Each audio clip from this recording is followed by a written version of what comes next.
In this lesson, we're going to learn where our notes are on the fretboard and how the guitar is laid out in order to make it easier for you to understand where things are in the future when we work on other lessons. The first thing is that we number the guitar strings from the first string, which is the thinnest string, the one closest to your feet if you're playing the guitar in standard tuning. 1, 2, 3, 4, 5, and then 6. The first string is E, and so is the sixth string. They're both the same note, just 2 octaves apart. The next note down is B. That's the second string. Third string is G. Fourth string is D. Fifth string is A, and then we got that E string again. The strings are tuned, for the most part, an interval of a fourth apart. And what that means, if you don't really know your music theory, is that there's 4 note names or a certain amount of musical steps between each string. And knowing this is a little bit important when we talk about how to tune the instrument or when we start learning theory on the fretboard. Open E string, we go E, F, G, and then A. All right, so that is a fourth. That's 4 note names. Or if we go up 1, 2, 3, 4, 5 frets. Same thing from A to D, A, B, C, D. That's a fourth, or 1, 2, 3, 4, 5. We end up on the 5th fret. From D to G, it's the same thing, D, E, F, G. And we're going to skip the second and third strings just for a second. The first and second strings, this is a B string and the E string, B, C, D, E. All those string sets are in fourths. But when we get to the third and second strings, which is G to B, we have G, A, B. We have a third. And you'll also notice that the note that we have on the third string, that's the same pitch as the open second string, is on the 4th fret. If you've ever learned to tune by ear, one of the first ways that you do it is you learn how to play a note on one string that is the same as the open string below it. And it's usually the 5th fret. If we're on the E string, play the 5th fret, that's an A, and then we play the A string below it. Same thing for the D string, G string.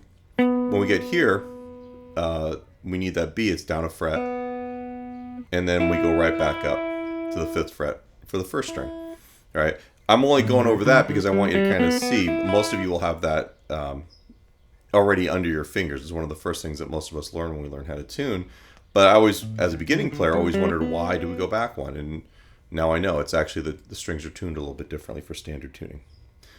One other little landmark to keep in mind is this idea that anything that you play on the open string, if you go all the way up to the 12th fret, which on most guitars is represented by a double dot marker, that's an octave. That means we've gone through all the note names, E, F, G, A, B, C, D, and then we're back to the original open string note name. Same thing, A, this is an A, D, D, G, G, B, B, E, and E.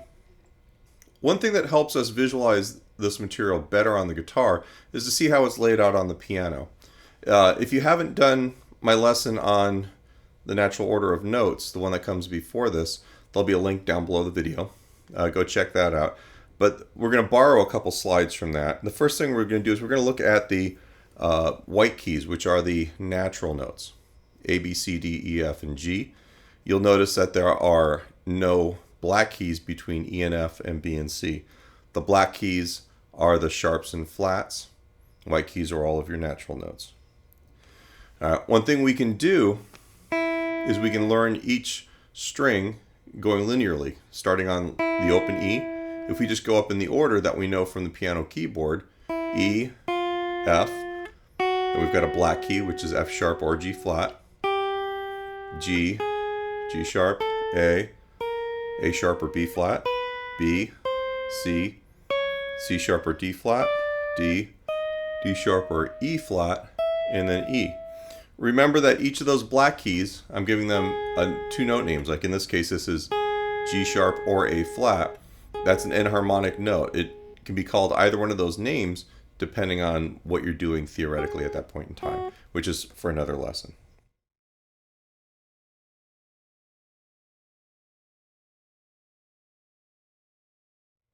One other technique that kind of helps my students learn where these notes are is the idea that we can learn not just linearly, but if we learn them vertically, we'll memorize the note names that way, because your brain works really good if you chunk information together in different ways.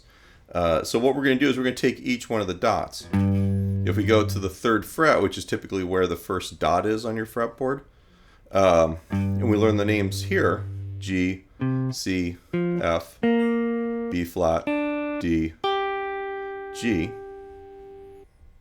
All right, we go to the next fret, or the next dot, A, D, G, C, E, A. All right, and just learn each one of those, memorize that, as well as memorize it this direction. At a certain point, this is going to start filling in. Now, keeping in mind, you know, like we had the octave here, we also, if you learn the first dot here, after you go past the 12th fret, the first dot here is the same notes. G, C, F, B flat, D, G, and then this is A, D, G, C, E, and A. And then the same thing for these frets. You got B, E, A, D, F sharp or G flat, and then B. And then the 9th fret is the one that usually confuses a lot of my students because it's got the most sharps and flats. C sharp, F sharp, B, E, G sharp or A flat, C sharp or D flat.